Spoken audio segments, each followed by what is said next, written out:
Welcome to Personal Development Mastery Podcast. This is another snippet of wisdom where I select my most insightful moments from previous episodes.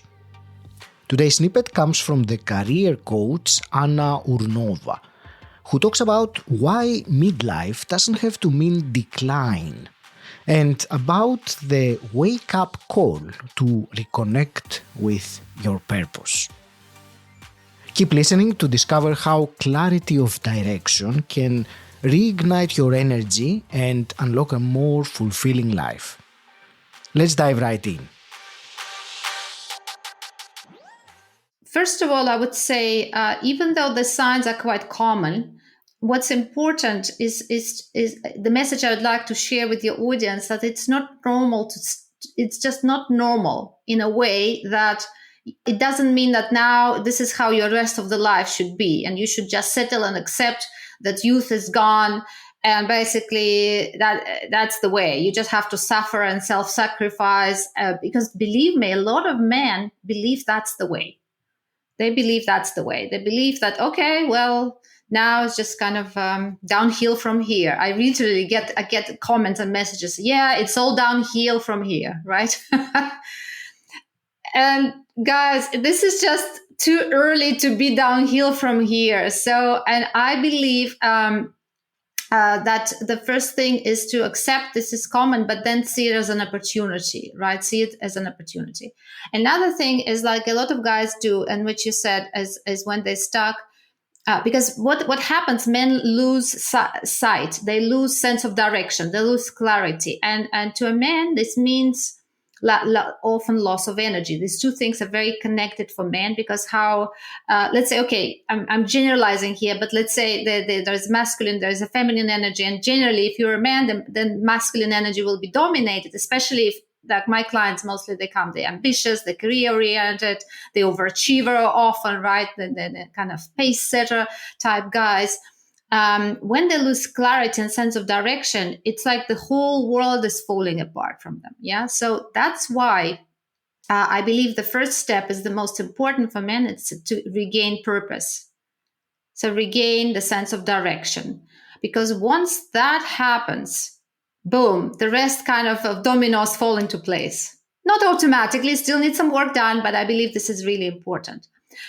And here, of course, I have a danger of using this word purpose, which is overused and which is such a cliche. And a lot of people are using this word. But and I have to say, when men know that, they often tell me, I'm trying to find my purpose, but they are looking in all the wrong places. One thing, they're trying to think into their purpose. They basically try, it reminds me, like, for instance, in corporate, I spent my time in corporate before I was a coach. We constantly had these meetings where we would create these mission statements, and then we hired agency and they polished these mission statements. So they kind of look good and all of our stakeholder groups would approve, and kind of, it would look on paper. And men kind of try to do something like that. They try to define their brand. They try to put the mission statement, and they try to put things like, climate change and sustainability on there, some words that they feel will be like, in fashion right now, right? So that's one direction. Another direction, they try to look around who is doing something that kind of pays well, but also looks like more fun, and they try to kind of copy paste. Oh, okay, it seems like everybody is a coach now, so I'm a coach now, or everybody's writing an ebook now, and they kind of try and do that. And I'm saying that's all fine. The only reason I'm saying it's not the right way is because in my system, when you are on the right purpose, the number one sign is that your energy comes back online. You're naturally, intrinsically energized. And the best way I can describe it is how my clients do.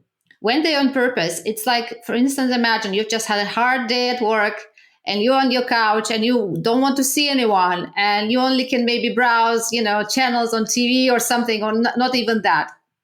So when your purpose comes online and then suddenly you get a call or you have an idea that has something to do with your purpose, And what a lot of men say, suddenly they feel energized. They like jump off the couch, or they take a notepad, or they take their phone and start.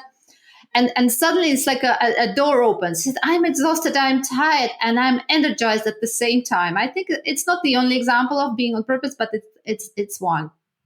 Because purpose is a lot deeper than just your mind trying to put a nice mission statement together. Purpose is how you, let's say, naturally wired to serve the world, to share your skills, talents, gifts with the world, right? I mean, I know it's big phrases, everything, but it has a very practical implications. Some men may be wired to be a writer and influence the world through words and ideas. But if another man will start copying him, it's not going to energize him. He will be feeling like, again, trapped and having to write, yes, or imposter syndrome or something. Or let's say even sustainability, climate change. Of course, we all have to be involved in dealing with the mess that we all created as a humankind on the planet. But every man has his own way, his own purpose on how he will be involved, right? Again, some may be more of a guide, some may be a problem solver. Another guy, may be a writer about it, and so on. And another guy may be having have to work with very technical engineering, something technical side of it. So what I'm saying is that the first step is to really find why you're here, so to say, and what it is that you want to share with the world and how.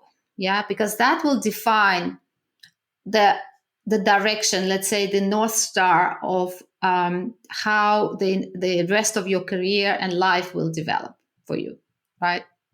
So that's really the first step. And I find that for majority of mid-career men, once they get this purpose clear, really clear, and it's not just connected to the, looks good on paper and it kind of feels nice when you say it, it energizes them, makes them wake up feeling, hey, I'm doing that today again. Thank God, can't wait. It's almost feels a little bit childlike, not childish, but almost childlike. Kind of, you remember when we were children and there was a new play and we couldn't wait to wake up, and it's like going to bed was such an interruption to what we were meant to be doing. That's kind of how it feels. Mm-hmm.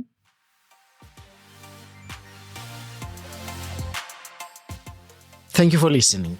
You will find the full conversation with Anna Urnova in episode 410. The link is in the show notes. Enjoying these powerful insights? Help keep them coming and become part of the movement at personaldevelopmentmasterypodcast.com/support.